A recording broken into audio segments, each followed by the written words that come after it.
Selamat malam pendengar Radio Berita Klasik yang saya kasih dalam Tuhan. Saya ucapkan selamat bergabung dalam acara Mutiara Kebenaran. Saya Dr. Steven Einstein Liao. Dan saya harap pada malam hari ini Anda siap untuk bersama-sama dengan saya mempelajari kebenaran firman Tuhan yang sungguh indah. Saudara kasih Tuhan, tahukah Anda bahwa dapat mempelajari firman Tuhan adalah suatu privilege, suatu kehormatan dan suatu hal yang harus kita hargai dengan sungguh-sungguh, saudara. Banyak orang tidak dapat mempelajari Alkitab, ya. Zaman dahulu kala, mungkin mereka bahkan tidak punya Alkitab. Barulah di zaman modern ini, di mana ada mesin-mesin cetak yang sangat bagus, kita dapat memegang Alkitab yang kecil di tangan kita untuk mempelajarinya semau kita. Bahkan pada zaman modern sekarang ini pun ada banyak negara yang melarang masuknya Alkitab, saudara kasih Tuhan.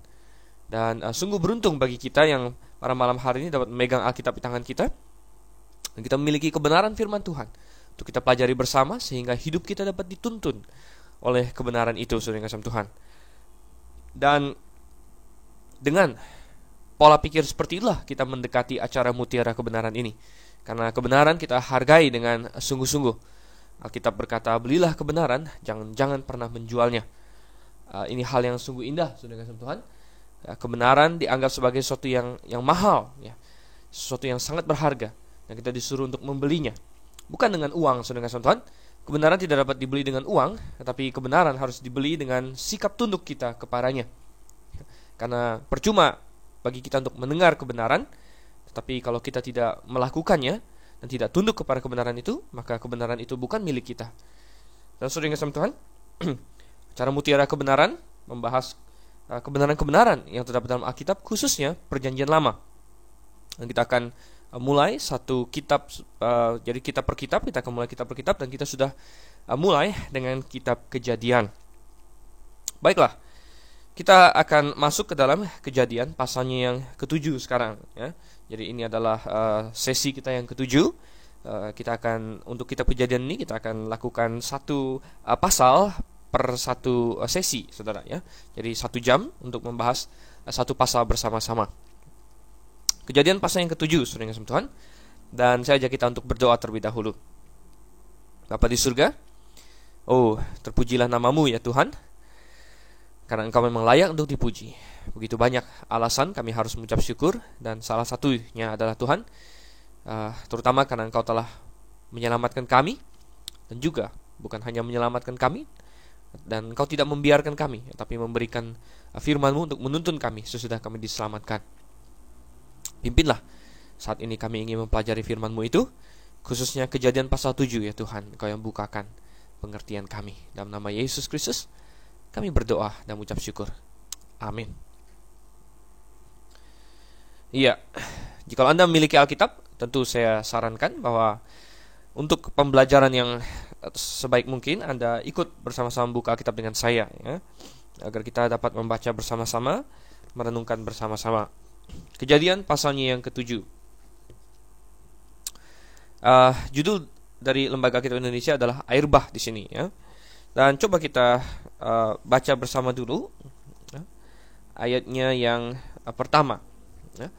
Lalu berfirmanlah Tuhan kepada Nuh, masuklah ke dalam bahtera itu, engkau dan seisi rumahmu, sebab engkaulah yang kulihat benar di hadapanku di antara orang zaman ini. Saudara yang kasih Tuhan, pasal 7 tentunya berkaitan dengan pasal 6. Dan kalau Anda masih ingat, di pasal 6 kita melihat keadaan bumi yang begitu bobrok, ya. Bahkan di pasal 6 ayat yang kelima, bahwa kejahatan manusia besar di bumi, dan segala kecenderungan hatinya selalu membuahkan kejahatan semata-mata. Kita bisa membayangkan betapa jahatnya dunia saat itu. Dan Yesus sendiri pernah mengatakan dalam Matius pasal yang ke-24 bahwa sebagaimana di zaman Nuh sebelum air bah terjadi, manusia kacau balau, mereka bersenang-senang, mereka pesta-pesta, mereka saling kawin dan mengawini. Demikianlah nanti keadaan manusia di akhir zaman, saudara. Dan kita melihat ada tren ke arah kejahatan yang semakin besar juga di dunia kita sekarang. Ada tren, ya, ke arah bahwa dunia semakin kacau, ya. Dan kita bisa membayangkan pada waktu itu, ya, seperti apa. Kita lihat bahwa dunia yang begitu bobrok itu, ya, tetap menyisakan orang-orang yang benar, saudara kasih Tuhan. Dan pada zaman itu orang yang benar adalah Nuh, ya. Nuh dan seisi rumahnya, ya. Nuh dilihat sebagai orang yang benar. Nah, saudara kasih Tuhan, mengapa Nuh orang yang benar? Tentu Nuh adalah orang yang kelakuannya sangat baik, saudara. Tetapi saya ingin katakan bahwa kelakuan Nuh yang sangat baik itu bukan merupakan dasar dari pembenaran dia, ya. Tetapi dasar dari pembenaran dia sama dari zaman ke zaman, dari dulu sampai sekarang, yaitu orang hanya dibenarkan karena iman, ya. Orang hanya dibenarkan karena iman. Coba kita lihat di dalam Roma pasalnya yang keempat. Roma pasal yang keempat, ya. Dari ayat 1 dan beberapa ayat sesudahnya saya bacakan untuk saudara.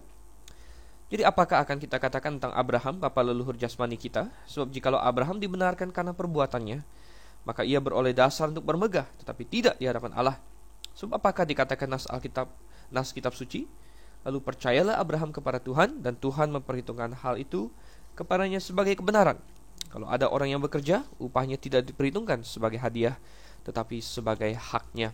Jadi saudara yang kasih Tuhan, kita lihat bahwa Nuh dibenarkan karena percaya atau karena iman. Tapi saudara yang kasih Tuhan, kelakuan Nuh tidak lepas daripada iman tersebut. Artinya, iman Nuh adalah iman yang menghasilkan kelakuan yang benar, yang membuat dia hidup tidak bercela di hadapan Tuhan, saudara. Ya, kalau kita baca apa yang Tuhan katakan di ayatnya yang ke 9, pasal 6 ayat 9, kita sedikit kilas balik, ya. Inilah riwayat Nuh. Nuh adalah seorang yang benar dan tidak bercela di antara orang-orang sezamannya. Hidup Nuh yang tidak bercela itu, ya, adalah bagian dari iman dia, adalah buah dari iman dia, ya. Sehingga kita melihat bahwa iman yang membenarkan Nuh bukanlah iman yang mati, tapi iman yang berbuah. Kalau kita baca kembali dalam Ibrani pasal yang ke-11, Ibrani pasal yang ke-11 ayat yang ke-7, kita lihat bahwa karena iman maka Nuh dengan petunjuk Allah tentang sesuatu yang belum kelihatan, dengan taat mempersiapkan bahtera untuk menyelamatkan keluarganya. Jadi saudara kasih Tuhan, salah satu ekspresi iman Nuh adalah pembuatan bahtera yang telah Tuhan perintahkan. Dan kita sudah membaca tentang itu di pasal yang ke-6, bagaimana Tuhan memerintahkan dia untuk membuat suatu bahtera, saudara kasih Tuhan. Dan itu adalah suatu tindakan penuh iman, saudara. Mengingat apa? Mengingat nomor satu, Tuhan memberitahu dia bahwa akan datang air bah. Nah, Nuh belum pernah melihat air bah, ya. Oleh karena itu di dalam Ibrani pasalnya yang ke-11 tadi dikatakan, karena iman maka Nuh dengan petunjuk Allah tentang sesuatu yang belum kelihatan, saudara. Ya, Nuh belum pernah melihat air bah, bahkan Nuh belum pernah melihat hujan, saudara. Percaya atau tidak, ya, kondisi zaman itu belum ada hujan. Coba kita perhatikan misalnya di dalam Kejadian pasal yang kedua, ayatnya yang keempat dan seterusnya, ya. Saya bacakan Kejadian 2 ayat 4. Demikianlah riwayat langit dan bumi pada waktu diciptakan, ketika Tuhan Allah menjadikan bumi dan langit. Belum ada semak apapun di bumi, belum timbul tumbuh-tumbuhan apapun di padang, sebab Tuhan Allah belum menurunkan hujan ke bumi, dan belum ada orang untuk mengusahakan tanah itu. Tetapi ada kabut naik ke atas dari bumi dan membasahi seluruh permukaan bumi itu. Ya, sudah yang sebentar. Jadi kita melihat sebelum air bah di bumi belum ada hujan sama sekali. Nah, bayangkan orang yang belum pernah melihat hujan, dia harus membayangkan akan terjadi banjir, akan terjadi air bah, ya. Nah, hal ini sesuatu yang belum pernah dia ketahui sebelumnya, tapi Allah mengatakan akan terjadi, ya. Nah, ini adalah dibutuhkan suatu iman, saudara. Nah, sama seperti pada hari ini juga Tuhan berkata bahwa Dia akan datang kembali menjemput orang-orang kudusnya. Belum pernah ada suatu kejadian di mana Tuhan datang, ya, dan orang-orang percaya tiba-tiba menghilang, ya. Kemudian kita baca semua kejadian di kitab Wahyu, saudara. Mungkin orang berkata tidak pernah terjadi seperti itu dalam sejarah, ya. Ada berbagai tulah, ada berbagai hal-hal ajaib, tanda-tanda ajaib belum pernah itu terjadi. Tapi saudara, itu adalah iman. Iman kita mempercayai kata-kata Tuhan. Nah, sedikit dalam hal teknis di sini saya ingin sedikit menjelaskan bahwa itu juga membuktikan bahwa belum pernah ada hujan di dunia sebelum air bah, ya. Belum pernah ada hujan di dunia sebelum air bah, membuktikan bahwa dunia pada zaman itu memiliki sistem siklus air yang berbeda dari kita, ya. Siklus air yang berbeda. Karena siklus air kita pada zaman sekarang ini adalah bahwa hujan, ya, air turun ke tanah, ke sungai, ke berbagai tempat-tempat air, danau dan sebagainya. Kemudian itu mengalir, semua air itu mengalir ke tempat masing-masing, ke laut dan sebagainya. Dari laut kemudian terjadi penguapan, ya, evaporasi, naik lagi menjadi awan, saudara kasih Tuhan. Dan itu adalah siklus air seperti yang kita ketahui sekarang. Tapi sepertinya siklus air sebelum air bah, ya, itu berbeda, saudara kasih Tuhan. Kita tahu bahwa dunia juga sedikit berbeda zaman itu. Kita sudah bahas bagaimana pada hari hari yang kedua Allah menciptakan cakrawala, ya. Dalam minggu penciptaan, hari kedua Allah menciptakan cakrawala. Allah memisahkan, katanya, Anda baca Kejadian 1 ayatnya yang ke-6 dan yang ke-7, memisahkan air di atas dengan air di bawah, ya. Nah, air di bawah kita tahu adalah lautan, danau, sungai dan sebagainya, ya. Sedangkan air di atas itu apa? Nah, air di atas itu pada zaman dunia sebelum air bah, kita percaya ada kanopi air, saudara Tuhan. Ada kanopi air, bukan awan, tetapi atmosfer yang seperti kita kenal sekarang berbeda pada zaman sebelum air bah, di mana ada satu lapis atmosfer yang adalah air, uap air, sepenuhnya uap air, saudara Tuhan, ya. Jadi langit tetap cerah karena uap air itu bisa tembus pandang, ya, tetap bisa melihat matahari, tetap bisa melihat bulan dan bintang, tapi adanya satu lapis uap air di situ berarti bahwa atmosfer bumi penuh berisi dengan air sebenarnya, ya. Ada satu lapis yang penuh berisi dengan air. Dan lapisan itu juga yang mencegah banyak sekali mungkin pengaruh-pengaruh radiasi yang buruk dari matahari dan sebagainya, sehingga orang pada zaman itu juga hidupnya sangat panjang, saudara kasih Tuhan. Nah, oke, kita sudah melihat sisi teknisnya. Yang jelas, Nuh adalah seorang yang beriman kepada Tuhan, ya. Nuh adalah seorang yang beriman kepada Tuhan. Oleh karena itu Tuhan melihat dia sebagai seorang yang benar, ya. Dan berapa tahun dia membuat bahtera ini, saudara? Kira-kira 100 tahun dia, ya. Minimal 100 tahun dia sudah membuat bahtera ini. Dan selama 100 tahun itu, ya, dia terus berkhotbah kepada orang-orang sezaman dia. Hal ini kita ketahui dari berbagai ayat, seperti dalam 2 Petrus pasalnya yang kedua, ayatnya yang kelima, ya, bahwa dikatakan di situ, jikalau Allah tidak menyayangkan dunia purba, tetapi hanya menyelamatkan Nuh, pemberita kebenaran itu. Jadi Nuh disebut sebagai apa? Pemberita kebenaran dalam 2 Petrus pasal yang kedua ayat yang kelima. Nuh disebut sebagai pemberita kebenaran, saudara. Artinya Nuh, ya, memberitakan kebenaran kepada orang-orang sezamannya. Saya dapat membayangkan bahwa dalam bertahun-tahun dia bekerja membangun bahtera itu, banyak orang yang akan mengejek dia, banyak orang yang akan menertawakan dia, banyak orang yang akan berkata, Nuh, sedang apa kamu, ya? Untuk apa kamu membuat benda ini, perahu ini di atas tanah datar, ya? Dan mereka sangat mengolok-olok dia. Tetapi Nuh tentunya akan terus, ya, dan dia akan berkhotbah, dia akan memberitakan kebenaran, dia akan menyatakan bahwa tindakan mereka adalah tindakan yang jahat, saudara. Dan ternyata tidak ada yang mengindahkan Nuh itu. Jadi para pengkhotbah hari ini dapat berbesar hati bahwa seorang yang sehebat Nuh pun, ya, berkhotbah ratusan tahun, saudara kasih Tuhan, tidak berhasil menyelamatkan siapapun selain pada dirinya dan keluarganya, ya. Jadi jumlah bukanlah penentu dari kebenaran itu. Ini satu hal yang harus dicamkan oleh setiap orang Kristen dan setiap pencinta kebenaran, ya, dimanapun. Banyak orang hari ini mengidentikan jumlah dengan kebenaran atau dengan sukses, ya. Mereka seringkali melihat gereja-gereja yang paling besar sebagai gereja-gereja yang paling baik. Saya katakan tidak, saudara Tuhan. Itu jauh dari kebenaran. Jumlah atau banyaknya pengunjung, banyaknya pengikut sama sekali tidak mengindikasikan sesuatu itu benar atau tidak. Yang menjadikan sesuatu itu benar atau tidak adalah kebenaran itu sendiri. Apakah pengajarannya sesuai dengan Alkitab atau tidak, ya. Ada gereja yang kecil, ya, yang mungkin bahkan tidak punya gedung sendiri, bertemu di rumah atau di ruko tempat sewa atau di mana, ya. Tetapi mereka mengajarkan kebenaran, saudara, ya. Mereka mentaati firman Tuhan dengan sepenuhnya, ya. Dalam hal baptisan, mereka hanya membaptis orang-orang yang sudah percaya, ya, bukan anak-anak bayi yang belum percaya. Dalam hal wanita, ya, mereka mentaati perintah firman Tuhan bahwa yang memimpin di dalam jemaat adalah laki-laki, kata Tuhan, ya. Kemudian dalam hal apa lagi, saudara? Oh, begitu banyak, ya. Dalam hal keselamatan, mereka percaya bahwa manusia punya tanggung jawab, ya, untuk percaya, dan barang siapa percaya akan diselamatkan. Tidak perlu ditambahi dengan perbuatan, ya. Tetapi juga bukan karena Tuhan sudah tentukan dari awal siapa masuk surga, siapa masuk neraka, ya, tanpa melihat kepercayaan mereka, ya. Nah, ini adalah hal-hal yang memperlihatkan kepada kita, walaupun banyak gereja yang besar-besar yang memegang pandangan-pandangan tadi, ya. Ada banyak gereja-gereja besar yang berbahasa lidah dan bernubuat, tetapi yang mereka lakukan bukan berbahasa lidah, tetapi ngomongin mantra yang ngaco-ngaco yang bisa ditiru orang dengan semudah itu.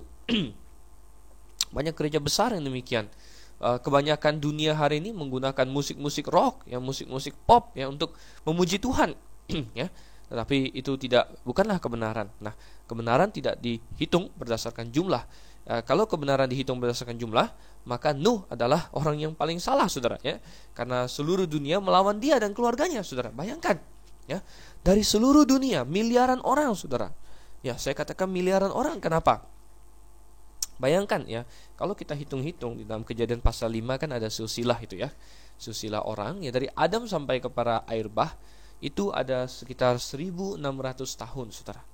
1600 tahun manusia, ya. Dan kita nggak usah lah muluk-muluk, kita hitung saja laju pertambahan manusia, laju pertambahan manusia yang normal saja, ya. Maka jumlah manusia di dunia setelah 1600-an tahun dengan laju pertumbuhan yang mirip dengan laju pertumbuhan hari ini, kita dapatkan manusia sudah berjumlah 6 atau 7 miliar orang, saudara. Anda boleh hitung sendiri, ya. Nah, padahal zaman itu mungkin laju pertumbuhan lebih tinggi lagi. Mengapa? Ingat, manusia hidup ratusan tahun, ya, bahkan mereka bisa beranak cucu sesudah mereka, bahkan umurnya sudah ratusan, ya. Adam masih punya anak umur 130 tahun, dan sesudah itu pun dia masih punya banyak anak lagi. Jadi laju pertumbuhan bisa saja sangat tinggi, ya. Nah, yang kita dapatkan adalah bahwa itu semua, ya, semua manusia yang begitu banyak itu ternyata mati semua, saudara. Nah, akan mati dalam air bah. Nuh yang benar sendiri. Jadi seperti yang pernah dikatakan orang bahwa satu orang, ya, jika ia bersama dengan Allah, maka ia adalah mayoritas, saudara. Ini adalah pernyataan yang benar sekali. Satu orang saja, tetapi kalau ia beserta dengan Allah, atau ia berada di pihak Allah, Allah berada di pihak dia, maka ia berada pada mayoritasnya. Oke. Kita lihat sekarang, ya, ayatnya yang kedua. Ayatnya yang kedua dan yang sampai ke yang keempat, saudara. Ayat 2 sampai ayat yang keempat. Firman Tuhan berbunyi di sini, ya. Dari segala binatang yang tidak haram haruslah kau ambil 7 pasang, jantan dan betinanya. Tetapi dari binatang yang haram 1 pasang, jantan dan betinanya. Juga dari burung-burung di udara 7 pasang, jantan dan betina, supaya terpelihara hidup keturunannya di seluruh bumi. Sebab 7 hari lagi aku akan menurunkan hujan ke atas bumi, 40 hari 40 malam lamanya, dan aku akan menghapuskan dari muka bumi segala yang ada yang kujadikan itu. Oh, saudara yang kasih Tuhan, kita lihat di sini Tuhan memberikan petunjuk, ya, bahwa semua binatang itu, ya, harus diambil, ya, harus diambil dari binatang yang halal, yang tidak haram, ya, 7 pasang, ya, dan binatang yang haram 1 pasang saja, ya. Dan apa maksudnya ini? Tuhan ingin, katanya, menurunkan hujan dan akan menghapus segala yang ada di muka bumi ini. Dan saudara yang kasih Tuhan, ada banyak sekali isu yang bisa kita bicarakan hanya dari satu perikop ini, ya. Kita lihat bagaimana Tuhan, ya, ingin menghancurkan bumi tetapi menyelamatkan orang yang benar, ya. Tuhan akan melakukan itu dengan cara suatu air bah. Dan air bah ini adalah air bah yang akan menutupi seluruh permukaan bumi, ya. Nah, banyak orang hari ini tidak begitu percaya dengan hal itu. Banyak orang hari ini menyangkal akan istilahnya air bah yang global, ya, yang menyeluruh, yang mendunia, ya. Banyak orang tidak percaya akan hal itu. Mengapa mereka tidak percaya? Karena mereka tidak beriman, ya. Karena mereka lebih tertarik kepada suatu bencana yang lokal. Mereka tidak percaya bahwa bisa ada air bah yang menutupi seluruh bumi. Ya, menurut mereka itu suatu hal yang tidak mungkin. Tapi saudara kasih Tuhan, Alkitab berbicara mengenai suatu air bah yang benar-benar menutupi seluruh dunia, saudara, ya, menutupi seluruh permukaan bumi. Dari mana kita tahu? Oh, udah banyak sekali, ya. Tuhan bilang di sini ayat yang keempat tadi, aku akan menghapus dari muka bumi segala yang ada yang kujadikan itu. Ya. Menghapus segala yang ada berarti apa? Yang menghancurkan seluruh bumi, saudara. Dan air bah itu harus mencakup seluruh bumi. Ya. Kemudian kita lihat lagi, ya, hujan yang 40 hari 40 malam non-stop, saudara. Ya, hujan yang demikian tidak mungkin terjadi, ya,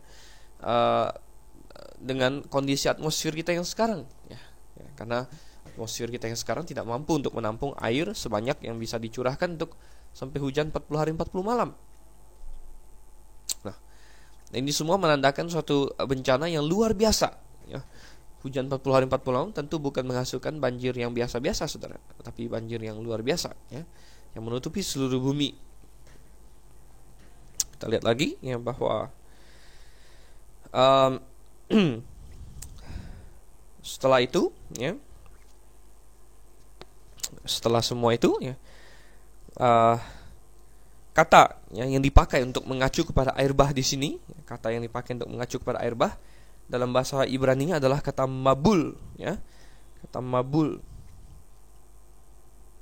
Dan kata itu kita temukan, ya, di pasal yang ke-7 ini, ya, bahwa Tuhan akan mendatangkan air bah, dan kata air bah adalah kata mabul, adalah suatu kata yang khusus dalam bahasa Ibrani untuk mengacu kepada air bah dan bukan mengacu kepada banjir biasa. Bahasa Ibrani punya kata lain untuk banjir biasa, tetapi mabul di sini adalah kata yang khusus untuk air bah. Nah, kita lihat lagi bagaimana si Nuh ini, ya, Tuhan suruh untuk membawa binatang, ya, ke dalam bahteranya. Semua binatang, ya. Dan ini juga mengindikasikan bahwa air bah itu menutupi seluruh bumi, ya. Karena apa? Kalau tidak menutupi seluruh bumi, maka jauh lebih mudah bagi binatang untuk melarikan diri ke tempat lain, ya, melarikan diri ke tempat lain. Ya. Nah, kita lihat saudara yang kasih Tuhan. Tetapi nyatanya Nuh disuruh untuk membawa binatang-binatang itu, dan 1 pasang dari setiap binatang, ya, dan 7 pasang untuk yang tidak haram, ya. Dan sebenarnya hitungan haram dengan halal itu baru akan dispesifikkan oleh Tuhan pada penurunan hukum Taurat, saudara. Tapi rupanya pada zaman Nuh pun manusia sudah punya ide tentang yang haram dan yang halal, ya. Nah, tentu saja mungkin yang halal itu adalah binatang-binatang yang yang cocok untuk dipakai persembahan kepada Tuhan, ya. Itu adalah binatang-binatang yang dianggap halal waktu itu. Nah, tentunya kita harus ingat bahwa setelah nanti hukum Taurat diturunkan, Tuhan akan mendefinisikan secara jelas yang mana yang haram dan yang mana yang halal. Tetapi bahwa perbedaan antara yang haram dengan yang halal itu ditiadakan pada zaman perjanjian baru, saudara. Ditiadakan pada zaman perjanjian baru. Coba kita baca beberapa ayat untuk melihat hal ini, bahwa dalam perjanjian baru tidak ada lagi yang haram dan yang halal, ya. Kita bisa lihat banyak hal, ya. Kita bisa lihat di dalam Kisah Para Rasul pasal yang ke-10, ya. Pasal Kisah Rasul pasal yang ke-10, kita lihat, ya, mulai dari ayat 11, ya. Tampaklah olehnya, maksudnya adalah Petrus, ya, tampaklah olehnya langit terbuka dan turunlah suatu benda berbentuk kain lebar yang bergantung pada keempat sudutnya yang diturunkan ke tanah. Di dalamnya terdapat berbagai jenis binatang berkaki 4, binatang menjalar dan burung. Kedengaranlah olehnya suatu suara yang berkata, bangunlah hai Petrus, sembelihlah dan makanlah. Tapi Tuhan menjawab, tidak Tuhan, tidak, sebab aku belum pernah makan sesuatu yang haram dan yang tidak tahir. Kedengaran pula untuk kedua kalinya suara yang berkata kepadanya, apa yang dinyatakan halal oleh Allah tidak boleh engkau nyatakan haram. Hal ini terjadi sampai 3 kali, dan segera sudah itu terangkatlah benda itu ke langit. Jadi kita lihat bahwa apa yang terjadi itu, ya, Tuhan mengimpress, ya, Tuhan menanamkan kepada pikiran Petrus bahwa tidak ada lagi yang haram di mata Tuhan, ya. Hal yang sama kita dapat temukan dalam 1 Korintus pasal yang ke-6. Kita buka sedikit 1 Korintus pasal yang ke-6, katakan segala sesuatu halal bagiku, tetapi bukan semuanya berguna. Segala sesuatu halal bagiku, tapi aku tidak membiarkan diriku diperhamba oleh suatu apapun. Jadi jelas Tuhan menyatakan bahwa tidak ada lagi benda yang haram, ya. Nah, tentu tidak berarti bahwa kita bisa makan segala-galanya, ya, karena Tuhan juga katakan tidak semuanya berguna, dan aku tidak membiarkan diriku dikuasai oleh siapa apapun, ya. Benda-benda yang merusak tubuh, ya, yang membuat kita berada di bawah kuasanya, seperti rokok, ya, narkotika, ya, alkohol dan sebagainya, itu adalah hal-hal yang tidak boleh dimakan atau dikonsumsi oleh orang Kristen. Bukan karena itu bersifat haram, saudara, ya, bukan bersifat haram, tetapi karena hal-hal itu merusak tubuh dan menguasai tubuh kita. Nah, apa bedanya sesuatu yang dihindari karena haram dengan sesuatu yang dihindari karena itu tidak berguna dan karena itu merusak tubuh, saudara? Bedanya adalah begini. Kalau misalnya narkotika haram, ya, maka dalam kondisi apapun saya tidak boleh menyentuhnya bahkan atau mengkonsumsinya. Tetapi kita tidak. Konsep Kristen bukanlah bahwa narkotika itu haram, tapi menggunakan narkotika untuk merusak tubuh adalah dosa, ya. Tetapi narkotika untuk obat, ya, itu adalah hal yang diperbolehkan. Contohnya adalah dokter yang menyuntik pasien dengan morfin, pasien-pasien kanker misalnya yang sudah kesakitan sekali, kadang-kadang disuntik morfin, saudara, ya. Nah, itu adalah narkotika sebagai obat, ya. Narkotika sebagai obat, ya, itu adalah suatu hal yang sah, ya. Itu boleh karena itu memang berguna untuk penyembuhan tubuh itu sendiri, saudara, ya. Nah, kalau narkotika itu haram, maka untuk obat pun tidak boleh, ya. Nah, ini bedanya, saudara. Jadi konsep Kristen bukanlah konsep haram halal lagi, tetapi konsep apakah hal itu menguasai saya? Tentu saya katakan bahwa orang yang mencoba ekstasi dan lain sebagainya itu adalah hal yang sangat berdosa di mata Tuhan, ya. Saya bukan mengizinkan orang untuk mencoba-coba narkotika di sini, ya. Itu adalah hal yang salah, hal yang sangat berdosa, hal yang ditentang oleh Alkitab. Tetapi bukan karena itu haram, melainkan karena itu adalah suatu dosa di mata Tuhan untuk merusak tubuh, untuk menjadi kecanduan. Jadi kita berada di bawah kuasa suatu zat, ya, dan untuk kehilangan pikiran kita karena zat tersebut. Jadi Anda harus bisa bedakan antara konsep haram dengan halal yang Tuhan nyatakan di dalam Perjanjian Lama dengan konsep Kristiani, di mana Tuhan bilang semuanya halal. Semua halal, lalu boleh nggak saya makan segala sesuatu? Ya, tidak juga, ya. Ada hal-hal yang orang Kristen, ya, kalau mengkonsumsi itu maka itu adalah dosa, ya. Karena apa? Ya, karena itu merusak tubuh, karena lain sebagainya. Oke. Jadi kita lihat, ya, tentang haram dan halal, ya. Dan coba kita baca lagi ayat yang ke-5 sampai ayat yang ke-9. Dikatakan situ ayat 5 hingga ayat yang ke-9, ya. Lalu Nuh melakukan segala yang diperintahkan Tuhan kepadanya. Nuh berumur 600 tahun ketika air bah datang meliputi bumi. Masuklah Nuh ke dalam bahtera yang itu bersama-sama dengan anak-anaknya dan istrinya, dan istri anak-anaknya karena air bah itu. Dari binatang yang tidak haram dan yang haram, dari burung-burung dan segala yang merayap di muka bumi, datanglah sepasang mendapatkan Nuh ke dalam bahtera itu, jantan dan betina, seperti yang diperintahkan Allah kepada Nuh. Oke, kita lihat lanjutan ceritanya, ya, bahwa ayat ke-5 menunjukkan ketaatan dari Nuh, ya, dan bagaimana dia melakukan, katanya, segala yang diperintahkan Tuhan kepadanya, ya. Cetusan dari iman adalah ketaatan, ya. Sungguh mengherankan kalau hari ini ada orang yang berkata, saya percaya kepada Yesus, ya, saya beriman kepadanya, namun dia dengan sengaja melanggar perintah Tuhan. Ya, itu adalah hal yang sangat indah, sangat heran, ya. Sangat heran, bukan indah, ya. Sangat heran, sangat membingungkan dan menunjukkan ada yang tidak beres, ada suatu ketidakkonsistenan. Siapa tahu dia hanya ngomong di mulut saja dia beriman atau dia percaya, ya, padahal tidak ada kenyataannya. Nah, iman Nuh terlihat dari ketaatan dia melakukan tepat seperti yang Tuhan perintahkan, ya. Dan kita dicatatkan bahwa Nuh berumur 600 tahun waktu air bah datang, ya, Mabul itu datang untuk menerpa bumi, ya. Dan kita lihat pada hari datang itu, ya, bahwa Nuh, ya, masuk ke dalam bahtera itu bersama-sama dengan anak-anaknya dan istrinya dan istri anak-anaknya karena air bah itu, ya. Dan sebelumnya di ayat yang ke-4 Tuhan sudah peringatkan 7 hari lagi akan datang, ya. 7 hari lagi akan datang air bah, dan pada ayat yang ke-6 di situ ketika datang maka mereka masuk ke dalam bahtera itu, ya.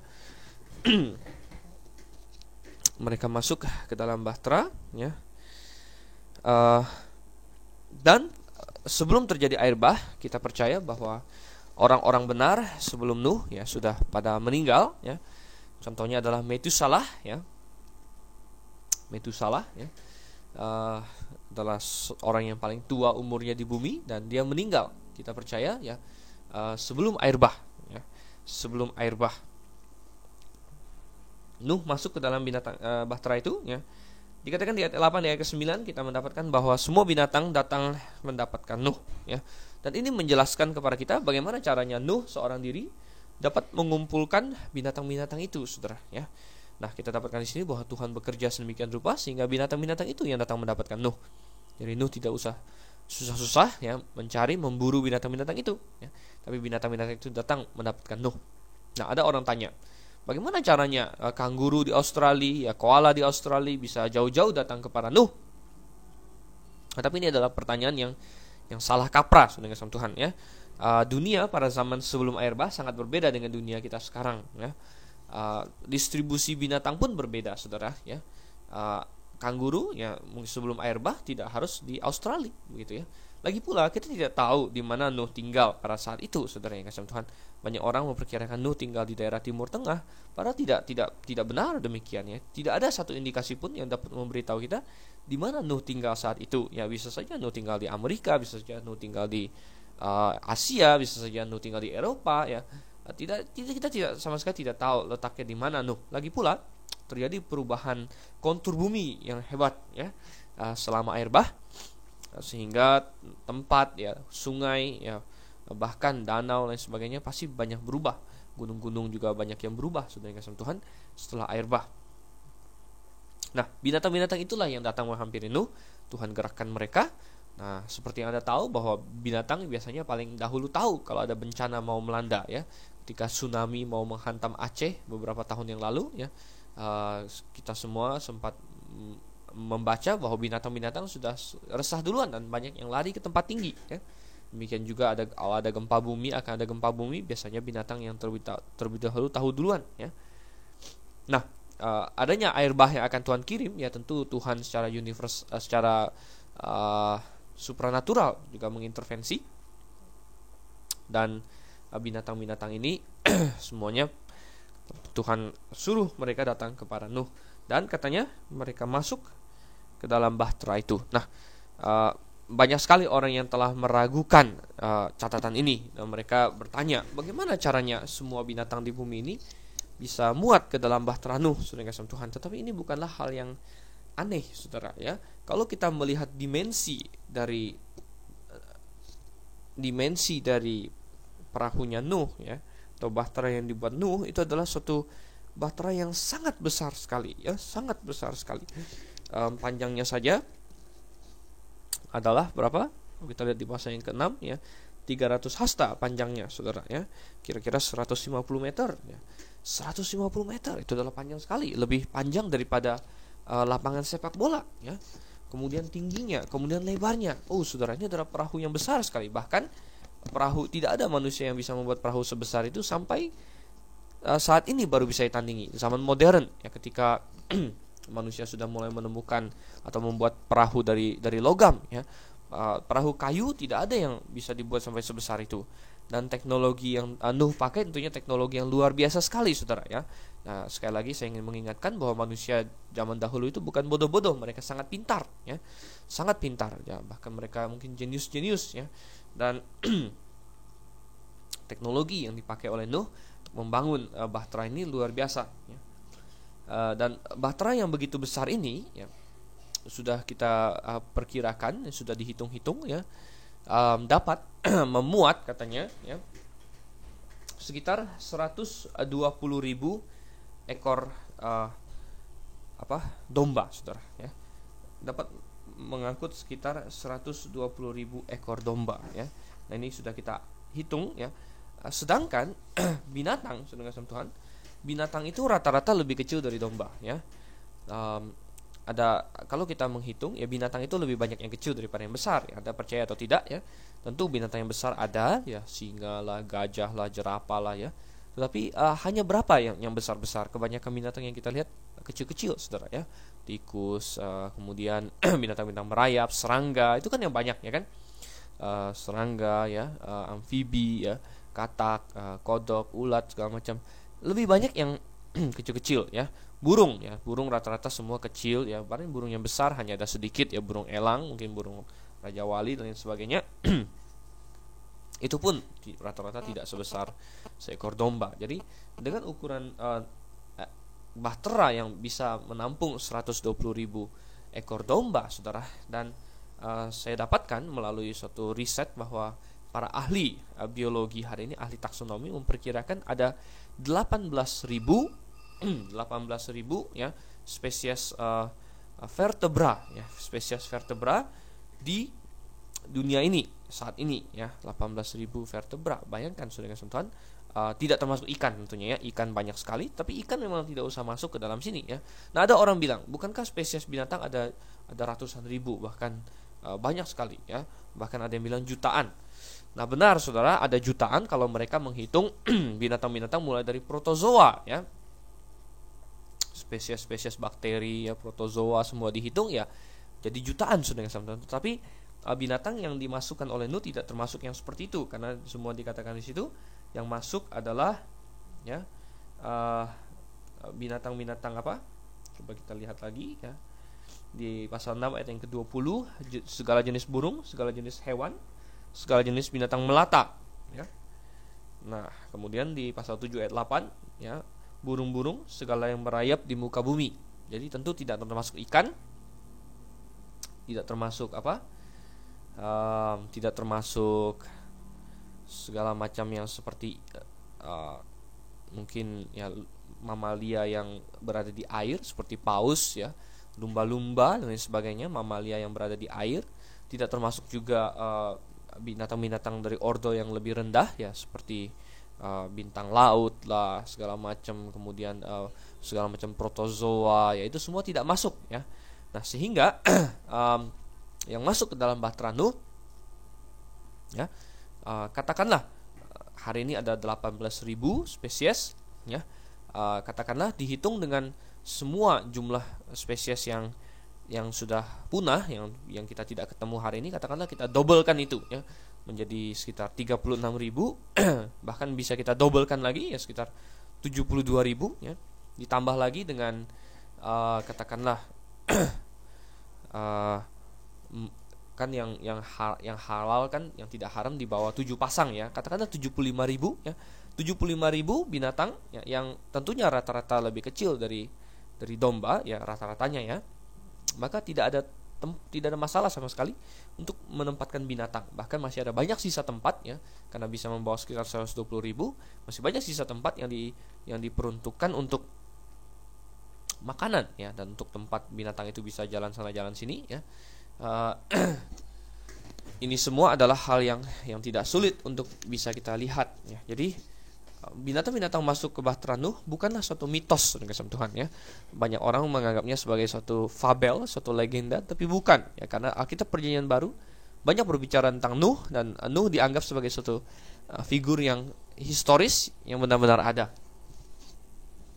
Oke.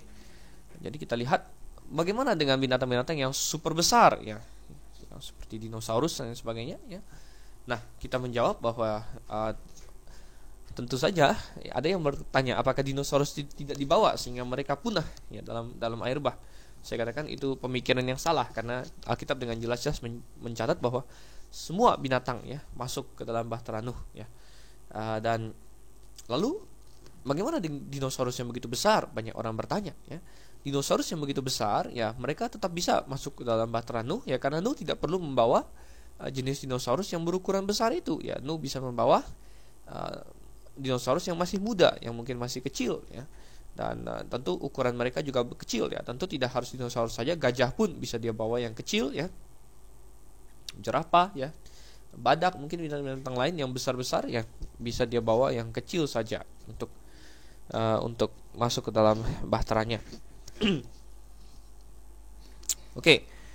Nah, jadi kita lihat, dan ada orang yang lagi yang bertanya, bagaimana dengan makanan? Bagaimana dengan makanan mereka? Ya, Nuh memang disuruh untuk mempersiapkan makanan, ya. Nah, tetapi kita juga perlu tahu bahwa Tuhan bisa juga, ya, karena cuaca dingin yang terjadi, ya, ketika turun air bah itu tentu ada dingin sekali karena apa? Bayangkan 40 hari 40 malam matahari tertutup awan, ya, dia hujan terus, ya. Maka iklim cuaca di bumi akan menurun drastis temperaturnya, ya. Dan penurunan temperatur yang drastis ini dapat memicu, ya, mengaktifasi hibernasi dalam berbagai binatang sehingga mereka pun tidur dan tidak memerlukan makanan sebanyak yang biasanya mereka perlukan mungkin. Baik. Kita lihat lebih lanjut lagi sekarang ayat yang ke-10 hingga ayatnya yang ke-24. Saya bacakan untuk saudara. Kita habiskan saja paruh kedua dari pasal kita, Kejadian pasal 7 ayat 10 hingga ayatnya yang ke-24. Saya bacakan. Setelah 7 hari datanglah air bah meliputi bumi. Pada waktu umur Nuh 600 tahun, pada bulan yang kedua, pada hari yang ke-17 bulan itu, pada hari itulah terbelah segala mata air samudera yang dahsyat, dan terbukalah tingkap-tingkap di langit. Dan turunlah hujan lebat meliputi bumi 40 hari 40 malam lamanya. Pada hari itu juga masuklah Nuh serta Sem, Ham dan Yafet, anak-anak Nuh, dan istri Nuh dan ketiga istri anak-anaknya bersama-sama dengan dia ke dalam bahtera itu. Mereka itu dan segala jenis binatang liar dan segala jenis ternak dan segala jenis binatang melata yang merayap di bumi dan segala jenis burung, yakni segala yang berbulu bersayap. Dari segala yang hidup dan bernyawa datanglah sepasang mendapatkan Nuh ke dalam bahtera itu. Dan yang masuk itu adalah jantan dan betina dari segala yang hidup seperti yang diperintahkan Allah kepada Nuh. Lalu Tuhan menutup pintu bahtera itu di belakang Nuh. 40 hari lamanya air bah itu meliputi bumi. Air itu naik dan mengangkat bahtera itu sehingga melampung tinggi dari bumi. Ketika air itu makin bertambah-tambah dan naik dengan hebatnya di atas bumi, terapung-apunglah bahtera itu di muka air. Dan air itu sangat hebatnya bertambah-tambah meliputi bumi dan ditutupinya segala gunung tinggi di seluruh kolong langit. Sampai 15 hasta di atasnya bertambah-tambah air itu sehingga gunung-gunung ditutupinya. Lalu mati binasalah segala yang hidup yang bergerak di bumi, burung-burung, ternak dan binatang liar, dan segala binatang merayap yang berkeriapan di bumi serta semua manusia.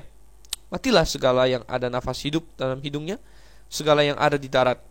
Demikianlah dihapuskan Allah segala yang di muka bumi, baik manusia maupun hewan dan binatang melata dan burung-burung di udara, sehingga semuanya itu dihapuskan dari atas bumi. Hanya Nuh yang tinggal hidup dan semua yang bersama-sama dengan dia dalam bahtera itu, dan berkuasalah air itu di atas bumi 150 hari lamanya.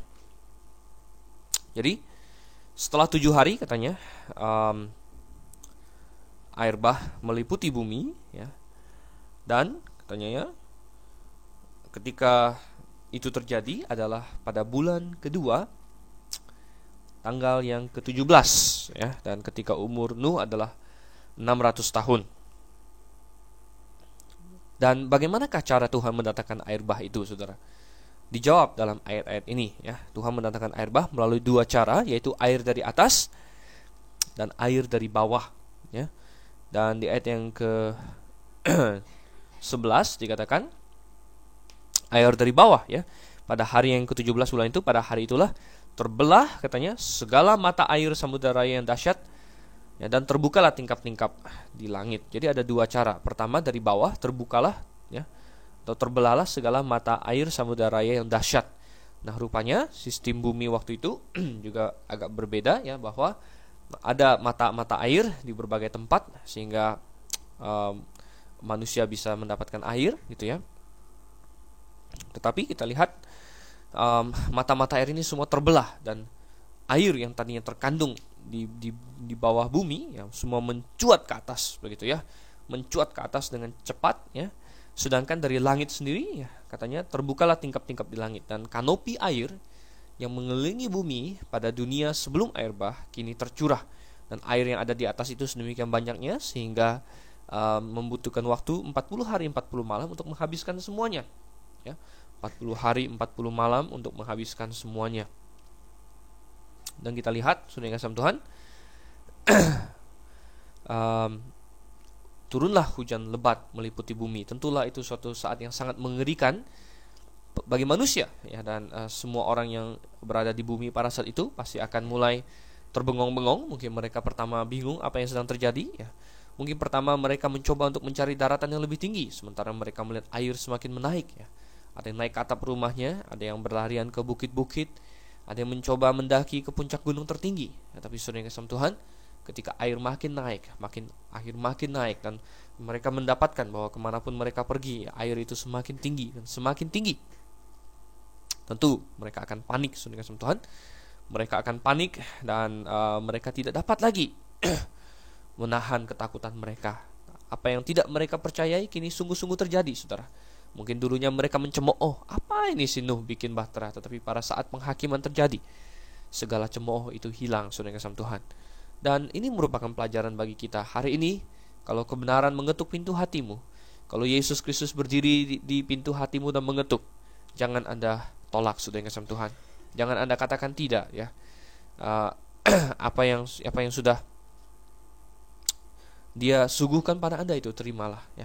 Mungkin Anda takut kepada orang hari ini. Oh, saya takut kepada keluarga saya. Oh, saya takut dicemooh oleh masyarakat. Oh, saya takut untuk bertobat, untuk menerima Yesus. Jangan, saudara yang kasih Tuhan. Karena ketika hari penghakiman datang, tidak ada satu orang pun yang Anda takutkan itu yang dapat membantu Anda. Anda tidak bisa bilang, oh, saya takut kepada keluarga saya, sekarang saya dihakimi Tuhan, tolong keluarga saya, bantu saya ngomong. Tidak bisa lagi, saudara. Tiap-tiap orang akan bertanggung jawab untuk dirinya sendiri, ya. Anda tidak menerima Yesus sebagai Tuhan dan Juru Selamat, dan Tuhan akan tuntut itu dari Anda. Sama seperti pada hari Nuh, mereka tidak beriman, saudara. Dan ketika hari penghakiman datang dan air makin naik, mungkin saat itu mereka mulai menyadari, oh, Nuh lah yang benar. Oh, Nuh, kami mau percaya kepadamu. Oh, Nuh, izinkan kami masuk ke dalam bahtera. Tetapi saudara, semua itu sudah terlambat, ya. Semua itu sudah terlambat. Karena dikatakan di ayat yang ke-16, lalu Tuhan menutup pintu bahtera itu di belakang Nuh. Saudara, Tuhan menutup pintu bahtera itu di belakang Nuh. Tuhan yang menutup, bukan Nuh yang menutup. Dan kalau Tuhan yang menutup, saudara kasih Tuhan, maka Nuh tidak bisa membukanya, ya. Nuh tidak bisa berbelas kasihan, ya. Mengapa Tuhan yang tutup? Ya, supaya Nuh tidak serba salah, saudara. Mungkin di antara orang-orang yang mati itu ada yang adalah saudara-saudaranya, adalah yang masih sanak familinya, relatifnya, saudara. Mereka akan berteriak-teriak kepada Nuh, Nuh, tolong kami, bukakan pintu. Tetapi Nuh hanya dapat berkata, saya tidak dapat membukanya, Tuhan yang telah menutupnya. Saudara, ketika Tuhan sudah menutup pintu anugerah, Tuhan sudah menutup pintu anugerah, saudara, tidak ada yang dapat membukanya lagi. Ketika kesempatan berlalu, apakah dengan maut yang menjemput, apakah dengan kedatangan Tuhan yang kedua, di mana waktu penghakiman sudah tiba, ataukah kesempatan yang sudah berlalu yang tidak dapat kembali lagi. Saudara, ketika pintu anugerah sudah tertutup, Anda tidak akan bisa masuk lagi. Oleh karena itulah, di dalam Alkitab selalu dikatakan bahwa hari inilah hari keselamatan itu. Saudara, coba kita lihat di dalam 1 Korintus 2 Korintus pasal yang ke-6, ya. 2 Korintus pasal yang ke-6 ayat 1 dan yang kedua. Dikatakan di situ, sebagai teman-teman sekerja, kami menasihatkan kamu supaya kamu jangan membuat menjadi sia-sia kasih karunia Allah yang telah kamu terima. Saudara, jangan kita membuat menjadi sia-sia kasih karunia Allah. Ayat 2, sebab Allah berfirman, pada waktu aku berkenan, aku akan mendengarkan engkau. Pada hari aku menyelamatkan, aku akan menolong engkau. Sesungguhnya, waktu ini adalah waktu perkenanan itu. Sesungguhnya hari ini adalah hari penyelamatan itu. Saudara, kalau Anda ingin bertobat, hari ini adalah harinya. Karena hari esok tidak digaransikan bagi Anda, ya. Anda belum tentu punya hari esok. Oleh karena itu, hari ini, saat ini, waktu ini, Anda perlu bertobat dan menerima Yesus sebagai Tuhan dan Juru Selamat Anda. Dan kita lihat, saudara yang kasih Tuhan, air bah itu semakin naik katanya. Ayat 17, ya. 40 hari lamanya, ya, air bah itu meliputi bumi karena dia hujan terus. Air itu naik dan mengangkat bahtera itu sehingga melampung tinggi dari bumi, saudara, melampung tinggi. Dan air itu katanya makin naik bertambah-tambah, ya, naik dengan hebatnya di atas bumi. Terapung-apunglah bahtera itu di muka air. Ayat 19 memberitahu kita bahwa air bah ini memang menutupi seluruh bumi. Dikatakan sangat hebat, bertambah-tambah meliputi bumi dan ditutupinya segala gunung tinggi di seluruh kolong langit, saudara.